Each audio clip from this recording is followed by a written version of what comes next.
بسم اللہ الرحمن الرحیم۔ السلام علیکم ورحمۃ اللہ وبرکاتہ۔ اس واقعے میں سلطان صلاح الدین ایوبی کی زندگی پر ایک بہت بڑا بدکاری کا داغ لگنے کے بارے میں آپ کو آگاہ کیا جائے گا۔ آدھی رات کا وقت ہو چکا تھا۔ صلاح الدین ایوبی جو کہ مستقبل کا سلطان تھا، اس پر ایک شازیہ نامی لڑکی نے بدکاری کا الزام لگا دیا تھا۔ قاضی ابن ارسون جو کہ سلطان صلاح الدین ایوبی کا استاد بھی تھا، صبح اس مقدمے کو سننے والا تھا۔ یہ الزام ایک عام انسان پر نہیں بلکہ ایک باصلاحیت اور باکردار انسان نجم الدین ایوب کے بیٹے سلطان صلاح الدین ایوبی رحمۃ اللہ علیہ پر ایک لڑکی نے لگایا تھا۔ قاضی ابن ارسون بہت پریشان تھا کہ اگر میرے شاگرد پر لگایا گیا الزام سچ ثابت ہو گیا تو میری ساری زندگی کی تعلیم اور دی گئی تربیت پر پانی پھر جائے گا۔ قاضی نے وضو کیا اور جائے نماز پر اللہ کے حضور سجدے میں گر گیا اور دعا کرنے لگا، اے میرے مالک، تیرے باکردار اور نیک بندے پر مشکل وقت آن پڑا ہے، تو اس کی اپنی غیبی مدد فرما اور اس کی عزت کی حفاظت فرما۔ بے شک تو ہی عزت دینے والا ہے اور تو ہی ذلت دینے والا ہے۔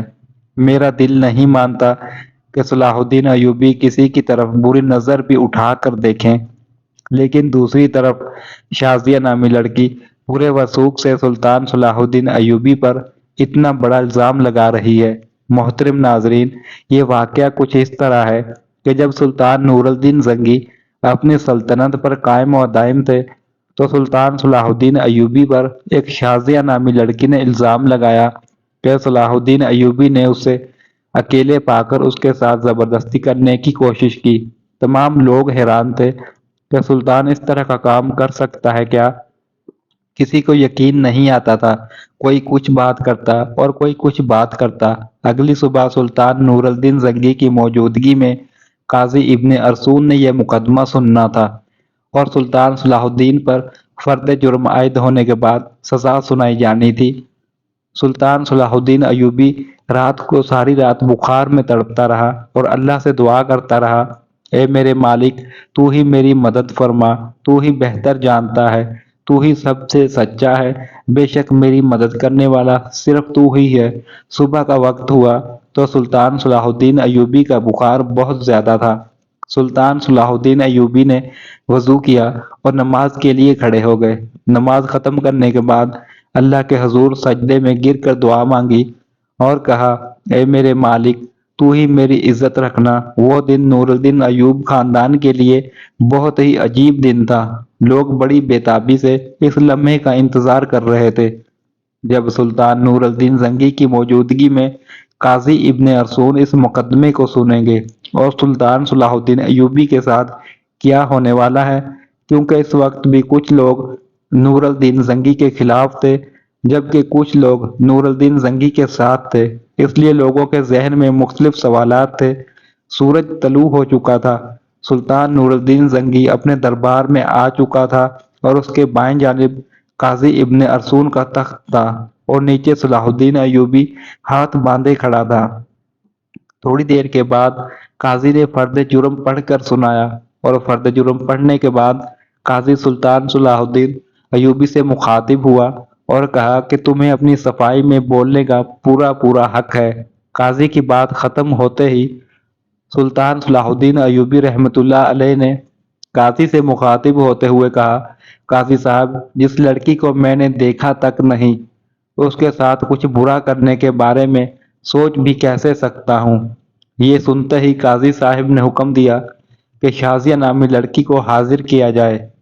جب وہ لڑکی دربار میں حاضر ہوئی تو لوگوں کی حیرت کی انتہا نہ رہی، کیونکہ اس لڑکی کا سارا جسم ڈھانپا ہوا تھا اور صرف آنکھیں وہ بھی بڑی مشکل سے دکھائی دے رہی تھی۔ صلاح الدین سمجھ نہیں پا رہا تھا کہ جس لڑکی کو میں نے دیکھا تک نہیں اور وہ مجھ پر اتنا گھناؤنا الزام کیوں لگا رہی ہے۔ مجھ سے آخر ایسی کون سی غلطی سرزد ہوئی جو اس لڑکی نے مجھ پر اتنا بڑا الزام لگا دیا؟ قاضی ارسون شازیہ نامی لڑکی سے مخاطب ہوا اور پوچھا، بتاؤ صلاح الدین ایوبی نے تمہارے ساتھ کیا کیا؟ تو اس لڑکی نے کہا کہ میں اپنا بیان پہلے دے چکی ہوں، مزید ایسی باتیں کر کے میں اپنی مزید عزت خاک نہیں کروا سکتی۔ بخار بہت زیادہ ہونے کی وجہ سے سلطان صلاح الدین ایوبی کا چہرہ زرد ہو رہا تھا اور ہاتھ کانپ رہے تھے، زبان پر بھی لرزہ طاری تھا۔ دیکھ کر مجمع کو یوں لگ رہا تھا کہ سلطان صلاح الدین ایوبی بے قصور نہیں ہے۔ سلطان نور الدین زنگی بڑے غور سے یہ سارا منظر دیکھ رہا تھا۔ پورے دربار میں سناٹا چھایا ہوا تھا، لوگ بڑے غور سے سلطان صلاح الدین ایوبی اور اس لڑکی کی باتوں کو سن رہے تھے۔ سلطان صلاح الدین ایوبی نے اس لڑکی سے کہا کہ کیا تمہیں اپنے رب سے ڈر نہیں لگتا کہ تم ایک بے قصور انسان پر اتنا بڑا الزام لگا رہی ہو؟ لوگ سمجھ رہے تھے کہ سلطان نور الدین زنگی کا بھتیجا ہونے کی وجہ سے صلاح الدین ایوبی اگر مجرم قرار بھی دیا گیا تو سزا سے بچ جائے گا۔ صلاح الدین ایوبی نے قاضی سے کہا کہ جب ہم کسی بھی مسئلے کا حل نہیں نکال پاتے تو ہم پھر اپنے اللہ کی طرف رجوع کرتے ہیں، اور میں بھی اس لڑکی کو کہتا ہوں کہ اگر یہ اللہ کو حاضر ناظر جان کر اللہ کی قسم کھا کر یہ کہہ دے کہ اس کا الزام سچا ہے تو میں وہ بھی گناہ قبول کر لوں گا جو مجھ سے سرزد بھی نہیں ہوا۔ یہ سنتے ہی وہ لڑکی صلاح الدین کو غور سے دیکھنے لگی۔ وہ سلطان صلاح الدین کی حالت سمجھ چکی تھی۔ تھوڑی دیر بعد بخوبی دیکھنے کے لڑکی چیخ چیخ کر رونے لگی اور کہا، میں تمام مجمع کے سامنے اللہ کو حاضر ناظر کر کے کہتی ہوں کہ سلطان صلاح الدین بالکل بے قصور ہے، سارا گناہ میرا ہے۔ یہ سن کر سارا مجمع حیران رہ گیا اور اس لڑکی کے چند الفاظ نے مقدمے کو الٹ کر دیا۔ اتنے میں سلطان نور الدین زنگی دہشت سے اپنی کرسی سے اٹھا اور اس لڑکی کو کہا کہ کیا تمہیں پتا ہے کہ الزام تراشی کی تمہیں کتنی بڑی سزا مل سکتی ہے؟ تو اس نے کہا، ہاں مجھے معلوم ہے کہ اس کی مجھے کتنی بڑی سزا ملے گی۔ اس کے بعد قاضی نے شازیہ سے کہا کہ آخر ایسی کیا وجہ تھی کہ تم نے صلاح الدین ایوبی پر اتنا گھناؤنا الزام لگایا؟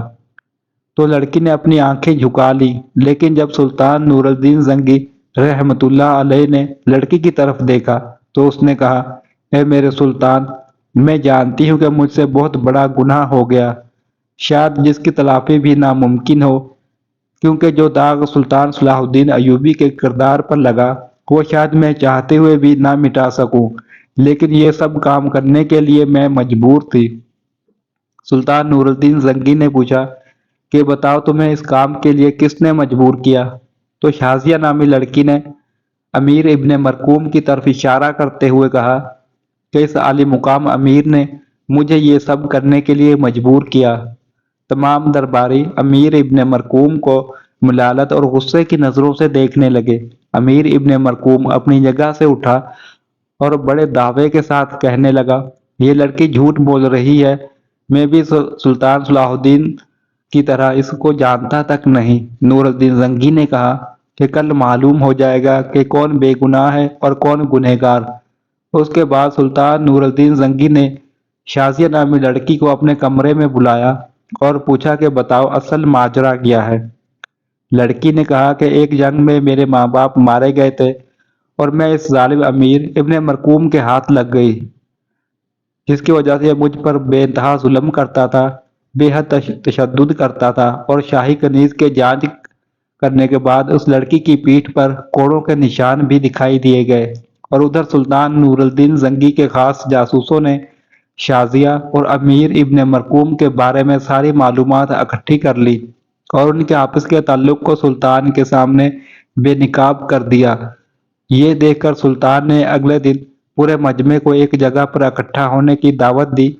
یہ دعوت اس لیے تھی کہ قاضی ابن مرقوم کی سزا لوگوں کے سامنے دکھا سکیں۔ تمام لوگ بڑی بڑی دور سے امیر ابن مرقوم کی حالت دیکھنے کے لیے آئے۔ جب اس کو میدان میں لایا گیا تو سخت زنجیروں میں جکڑا ہوا تھا۔ لوگ اس کو ملامت کی نظروں سے دیکھ رہے تھے۔ شریعت کے مطابق اسے 70 کوڑے مارے گئے اور اس کے بعد سلطان نور الدین زنگی نے اس کی تمام جائیداد ضبط کر لی، اس سے شاہی عہدہ بھی لے لیا اور اس کی تمام جائیداد سلطان صلاح الدین ایوبی کو دینے کی ہدایت کی۔ لیکن سلطان صلاح الدین ایوبی رحمت اللہ علیہ نے یہ کہتے ہوئے ٹھکرا دیا کہ میں کسی کا مال اپنے حصے میں رکھ کر غاصب نہیں بننا چاہتا، اور اسی طرح سلطان صلاح الدین ایوبی رحمت اللہ علیہ کی اللہ تعالیٰ نے غیبی مدد کی اور اس کے وجود پر لگا یہ بدکاری کا داغ دودھ کی طرح دھل گیا۔ بے شک اللہ اپنے بندوں کی مدد فرماتا ہے۔ جو انسان گناہ، بدکاری، زنا سے بچتا ہے تو اللہ تعالیٰ اس کی مدد فرماتا ہے، اور جس کا کھلم کھلا واقعہ قرآن شریف میں موجود ہے۔ حضرت یوسف علیہ السلام کے حوالے سے، جب زلیخا نے حضرت یوسف علیہ السلام پر الزام لگایا، اسے بہکایا، اسے گمراہ کرنے کی کوشش کی، تو دروازے بند ہونے کے باوجود اللہ کی غیبی مدد آئی اور اللہ نے انہیں سرخرو کیا۔ لیکن یہاں شرط صرف انسان کا اپنے رب پر بھروسہ اور اپنے ایمان پر پختگی ہونا ضروری ہے، تو اللہ کی غیبی مدد ضرور آتی ہے۔ ناظرین، امید کرتا ہوں ویڈیو آپ کو پسند آئی ہوگی۔ مزید اسلامی واقعات، تاریخی معلومات اور اردو سٹوریز کے لیے ہمارے چینل کو سبسکرائب کریں۔ شکریہ۔ اللہ حافظ۔